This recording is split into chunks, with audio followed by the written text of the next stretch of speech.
Eu tô na China faz 11 anos, então sou nascido e criado no Brasil, né? E nos últimos, comecei a trabalhar um pouco depois de me formar. E aí comecei, 11 anos atrás, eu vim para a China abrir uma empresa brasileira. Eu vim fazer a famosa, tentar fazer negócio direto com os chineses aqui, com as fábricas chinesas. Então eu tenho muita experiência em primeiro, uma empresa brasileira, uma empresa estrangeira para a China, incorporando filiais aqui, né, em Xangai, em Hong Kong. Toda essa trajetória de primeiro fazer negócio com trading, depois pular os tradings, fazer negócio na China, trazer comitivas de empresários do Brasil para a China para visitar fabricantes, selecionar os melhores produtores, viagens domésticas, e aí fechar negócio, toda essa transição de conhecer os parceiros, selecionar os parceiros, fechar os negócios, negociar e fazer os embarques, né? Então, meus primeiros 3 a 4 anos de China foram basicamente isso, abrindo filiais chinesas para empresas brasileiras na China. E aí depois disso eu voltei para o mundo corporativo e hoje eu trabalho para multinacionais na China, como na área de supply chain, de cadeia de suprimento. Então, no histórico desses 11 anos de China e 18 anos de carreira profissional, basicamente em cadeia de suprimento, em logística, em planejamento, em comércio internacional e suprimentos. Não, muito legal, Basicamente essa é a Alex. minha história. Basicamente esse tanto de coisa, né, que você já fez. O Alex é um perfil mais raro aqui na China. A gente tem muitos brasileiros que empreendem, são empresários, trabalham com o comércio exterior. O Alex tem tanto essa parte, essa experiência de comércio exterior, e também ele é um executivo de multinacional. Já passou por diversas empresas, trabalhou em multinacional no Brasil, trabalhou em várias multinacionais aqui na China. Então, baseado nessa experiência, Alex, queria te perguntar, você vê alguma diferença, assim, você poderia listar 1 ou 2 pontos que seriam as grandes diferenças de você trabalhar numa multinacional no Brasil ou aqui na China? O estilo de trabalho é diferente? Ou a gente conversou, por exemplo, com o Gilberto Carvalho. Ele também trabalhou já em umas 4, 5 empresas aqui na China, empresas grandes, e quase todas chinesas. E aí ele contou um pouquinho para a gente do estilo de reunião, como que é o processo de tomada de decisão. Então são pontos que, por você ser executivo de empresa multinacional, trabalhar, ter muita experiência, seria uma informação interessante para a nossa audiência. Tá bom. Como o Yuri falou, eu trabalhei em grandes empresas como Ambev no Brasil, Kraft na China, e aí outras empresas mais locais, mais regionais, eu diria, né, como a Mastercom. Mastercom é a engarrafadora da Pepsi, tem todas as operações da Pepsi na China, são 100 plantas, é gigantesca. E Asia Pulp and Paper, que acho que é a maior concorrente da Suzano hoje no mundo, né, papel e celulose. Então, culturalmente falando, acho que quando você está em multinacionais, o estilo de trabalho é parecido. Não importa muito onde você está em termos de RGE. A cultura da empresa é mais padronizada no mundo. É claro que em cada país, em cada local que você está, vai ter suas peculiaridades. Mas a maior diferença para mim são quando eu trabalhei em empresas locais, né? Então eu trabalhei, por exemplo, na Mastercom, que é a engarrafadora da Pepsi na China. Ela faz também, tem uma operação grande de miojo, de lamen, plantas na China inteira, fazendo miojo e snacks, né? Bolachinha e tudo mais. A cultura lá é muito diferente. Então é uma empresa mais focada no mercado de Taiwan e no mercado da China continental. Bastante hierarquizada, com vários padrões de processo de cuidar de pessoas como se estivesse cuidando na fábrica, né? Então, você tem horário para até executivos de alto escalão, eles têm horário para entrar, tem horário para sair. Quando você faz uma reunião, você tem uma sequência para falar, você tem que levantar o braço, tem um cartãozinho na sua frente com o seu nome, é muito, muito formal. Até uniforme você tem que usar no headquarters. Então, eu lembro que a gente tinha uma camisa branca, uma calça azul e não podia nem, como é que chama? Arregaçar as mangas, porque era contra o padrão de vestimenta da empresa. Não podia fazer isso aqui. Então, isso é muito diferente. Exato. Então, é uma coisa que para um ocidental vir trabalhar aqui, realmente bem difícil adaptar. Mas trabalho por trabalho, acho que o objetivo de qualquer empresa é eficiência, né? Ganhar dinheiro, conseguir ganhar mercado e tudo mais. Então, não tem muita diferença nesse aspecto, mas no aspecto cultural tem bastante. Muito interessante. Outra pergunta que eu acho que seria muito interessante, Alex, você que é da área de supply chain, logística, a infraestrutura na China é referência mundial.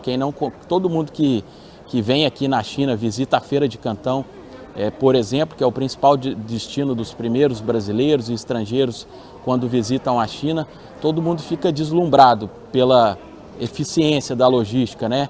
Às vezes eu conto alguns casos, eu estou cozinhando, faltou uma cebola, você pega o celular, compra e meia hora um entregador toca a tua campainha com a cebola na mão ali e você pagou R$1 de frete. É muito rápido, muito eficiente, né? Entregadores usando essas motinhas elétricas. Então teria algum caso para você contar sobre um armazém, algo de muita automatização ou alguma coisa, essa grandeza que você falou, que essa empresa é local, tem 100 fábricas. Para você que está acostumado com China, parece ser algo trivial, né? Mas 100 fábricas é muita coisa. No Brasil tem empresa que é uma empresa de grande porte, e às vezes tem 5 fábricas, 8 fábricas, né? Então teria algo para você contar para a gente que demonstra esse tamanho, né, da infraestrutura na China, da escala na China e nessa área logística? Teria, sim.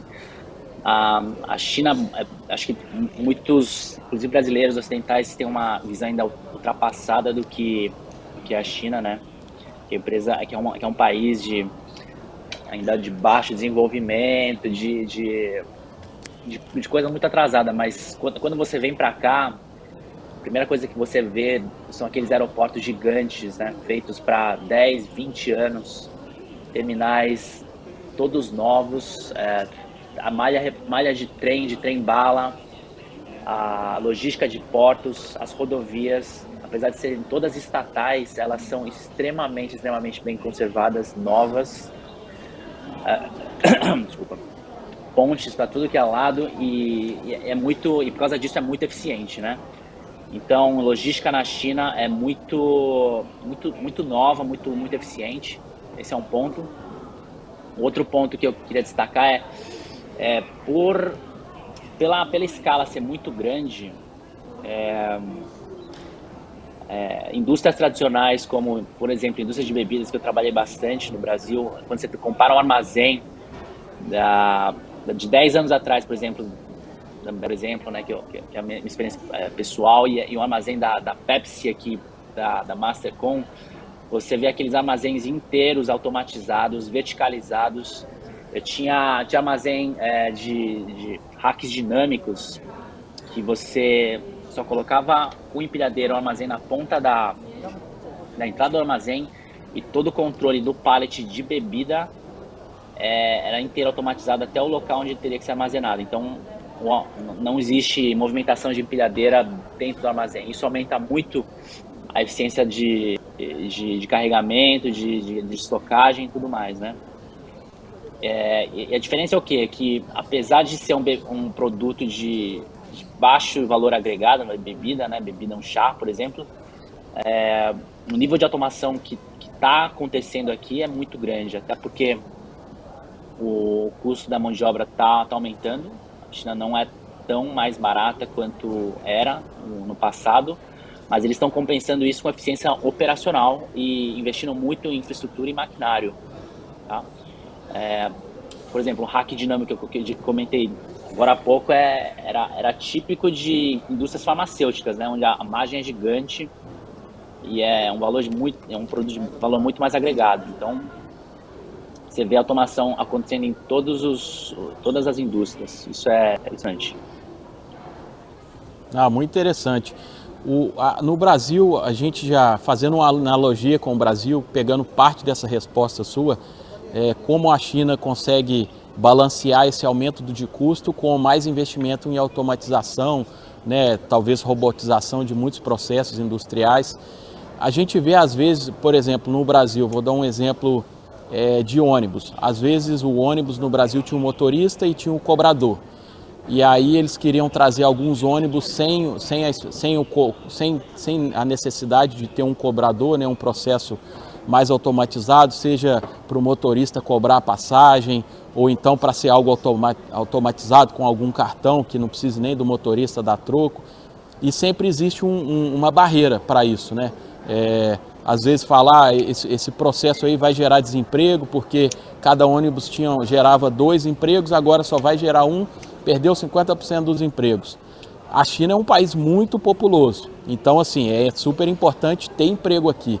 E mesmo assim, mesmo com esses desafios de ter que gerar muito emprego, a China não deixa de fazer essas automatizações.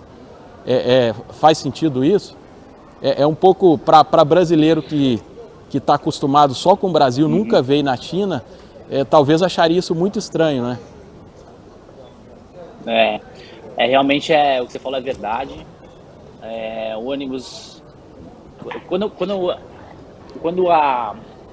o desenvolvimento puxa, eu não sinto que o governo tenta frear o desenvolvimento ou qualquer progresso em termos de tecnologia para manter emprego. Eu acho que o que é priorizado nesse país aqui é mais desenvolvimento mesmo. Eles levam isso muito a sério. Tanto que o metrô agora não tem nem motorista mais. Os metrôs que vão para minha casa são totalmente robotizados. Você entra, sai, para frente e para trás ele é um robô. O metrô não tem mais nem motorista. E aí, o que o governo faz com essas pessoas? Eles tentam realocar, tá?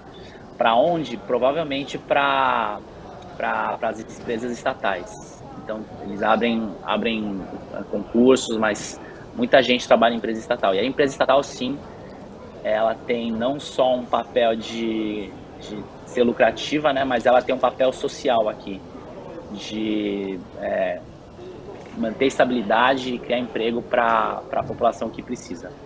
Eu acho que é dessa maneira que o país tenta manter esse equilíbrio entre progresso e estabilidade social. É muito interessante isso. Tem até um convidado nosso, eu conheci muitos anos atrás também aí em Xangai, o Igor, ele até entrou, conversou com a gente. Eu lembro que no primeiro ano, em 2011 também, que eu cheguei, me mudei para a China, eu lembro que eu não conhecia nada de China, cheguei sem saber nada, não me preparei muito para vir, cair de paraquedas. E aí eu não esqueço um comentário que ele fez na época, talvez primeiro semestre de 2011, ele disse que muitas vezes a China, ela paga para o cara trabalhar, ela não paga para ele ficar à toa, mas paga para ele trabalhar, no sentido de que algumas estatais, ou talvez todas, poderiam ser mais eficientes, mas por esse papel social que o Alex está comentando, ela tem muitos funcionários e com isso ela não que ela vá ter prejuízo, né? Eles tentam sempre estar aprimorando o desenvolvimento, né? Os processos, a eficiência da empresa, mas tem esse papel social gerando um emprego, né? Muito interessante isso, é algo diferente, né? No Brasil ou no Ocidente, no mundo inteiro assim, geralmente é bem diferente. Outro ponto importante, acho que sindicatos na China, né? Sindicatos no Brasil, no mundo ocidental, com negócios. Qual que é o papel do sindicato na China? Não é o mesmo que no mundo ocidental, de brigar por aumento de salário, de ter greve. Isso aqui é impensável. Eu não vou falar se é ruim ou bom, tá? Não vou entrar nesse mérito.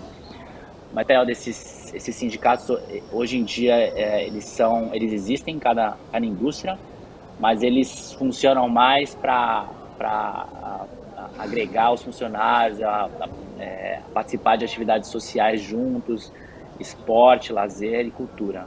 Então não tem esse lado de buscar e brigar por direitos. Isso é mais funcionário com patrão direto. E aí o governo, né, tem uma mão pesada, muito pesada aqui. Então qualquer denúncia, qualquer reclamação que os empregados têm, eles atuam diretamente. Né? Eles pulam os sindicatos e atuam diretamente com as empresas. Do jeito que legal. funciona, aparentemente funciona, mas é diferente, é só diferente.